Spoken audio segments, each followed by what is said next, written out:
Good afternoon and welcome to the 1 o'clock news. There are reports that at least 5 Palestinians have been shot dead by Israeli troops in separate incidents on the border with Gaza. Thousands of Palestinians have gathered along the border at the start of a 6-week-long protest.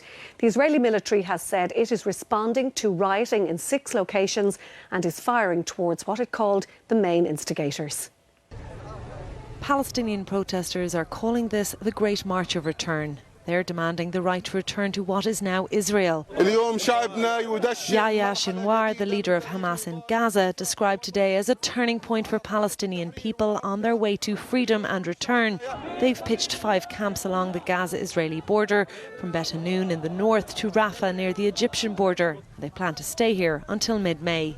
Israel's foreign ministry has described this demonstration as a deliberate attempt to provoke a confrontation with Israel. Its military oversees a no-go zone along the Gaza border, citing security concerns, and now it's doubled its troop presence. This week, Israel's military chief said that more than 100 sharpshooters were being deployed. Before the protest formally started, a Palestinian farmer was killed by Israeli tank fire near the border. Another man was injured. Eyewitnesses say the two were picking parsley when it happened, while the Israeli military has said that the tank fire happened after 2 suspects approached the security fence and began operating suspiciously. In the hours that followed the start of these protests, Israel's military has said that thousands of Palestinians have been rioting in 6 locations along the border, and troops were responding, firing towards what they called the main instigators. There have been reports of more fatalities and injuries. The start of this protest marks Land Day, an annual day of commemoration for Palestinians on the anniversary of the death of 6 protesters killed during demonstrations against Israeli land confiscations in 1976. Laura Fletcher, RTE News. Comments made online by a juror in the Belfast rape trial have been referred to the Office of the Attorney General in Northern Ireland. The Attorney General, John Larkin, confirmed it has been notified about the matter. The juror allegedly made the comments online hours after the Irish rugby internationals Paddy Jackson and Stuart Olding were found not guilty of rape. Separately, lawyers for Paddy Jackson have said they've issued legal proceedings over comments made on Twitter by Senator Eoin O'Riordan following the verdict. The former Northern Ireland Deputy First Minister Seamus Mallon has said the current stalemate in Northern Ireland does not signal the end of the Good Friday Agreement, but a new beginning. Mr Mallon was speaking in Dublin before taking part in an event to commemorate victims of the Troubles. We have got an agreement, the Good Friday Agreement. Some people say it has been damaged, that it's finished. It's not. It hasn't yet really begun. And I would make a plea that we all, instead of talking about an end to it, that we look upon it as a new beginning. For the first time since 1927, pubs are being allowed to open today, Good Friday. In Newmarket in County Cork, publicans decided to stick with tradition and remain closed. Hundreds of pubs all over the country have chosen to open for business. Closed. Closed, closed and closed. This was the small town of Newmarket today as the publicans jointly agreed to stay shut. Local reaction was mainly in agreement. It's nice to close them really because it's a tradition here in the market, and the day, it being Good Friday, it's nice that they're closed. I think we're very happy here in Newmarket to lay down a marker for the rest of the country. Yeah, one day in the year, won't do any harm to them. They have options if they want to go other places, and they live it out of one day. It's been off year. Rural towns need everything they can, and I think they should open the first day they were allowed open. I think it'd be a bit of a buzz around the town. But Newmarket wasn't a completely dry town today. The law allowed us to sell alcohol today for the first time in 91 years. So we made the choice to go ahead and sell alcohol today, and it's been extremely busy all day long.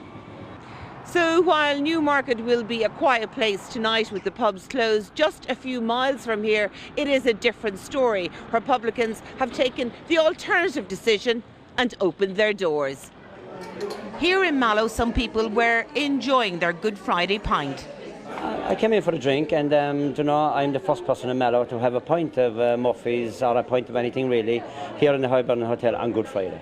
So I feel very happy about it. Are you enjoying it? Oh yeah, very good. I'll only having the wine up because I'm going to a wedding now later on. Geraldine Harney, RT News, Mallow, Cork. Rail passengers are facing disruption over the Easter bank holiday weekend as Iarnród Éireann carries out works at several locations.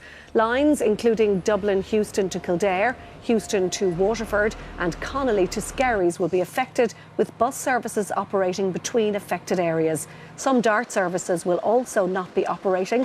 Gardaí have appealed to motorists to drive safely over the weekend. The Minister for Transport, Shane Ross, has urged people having a Good Friday drink in the pub to leave their car at home.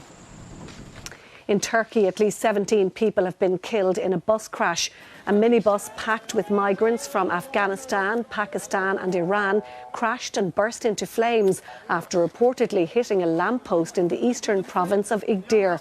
According to state-run media, the bus, designed to carry 14 people, was carrying more than 50 migrants. At least 36 people were injured. Hundreds of thousands of refugees have entered Turkey from neighbouring countries in recent years. Several ambassadors from Western countries have been summoned to the Russian Foreign Ministry. At the US Consulate in St. Petersburg and the US Embassy in Moscow, staff are making preparations to leave. The row between Russia and the West deepened last night after Moscow announced it was expelling 60 US diplomats. The Irish government expelled one Russian diplomat on Tuesday. The US, Britain and several other European countries have also ordered diplomats to leave in the wake of the Salisbury spy attack. In sports news, Leinster, Munster and Connacht have named their teams for this weekend's European quarter-finals. Simon Zebo, Andrew Conway and Rory Scannell have all been past fit for Munster for their championship club clash with Toulon at Thomond Park tomorrow afternoon. Leinster will be without Sean O'Brien as they take on champion Saracens at the Aviva Stadium on Sunday. Scott Fardy has been named at number 6. Bundy Aki and Kieran Marmion return for Connacht for the Challenge Cup game against Gloucester at the Sports Ground at lunchtime tomorrow. Yeah, there is a few injuries and it is disappointing for those lads, but that's why you build a squad.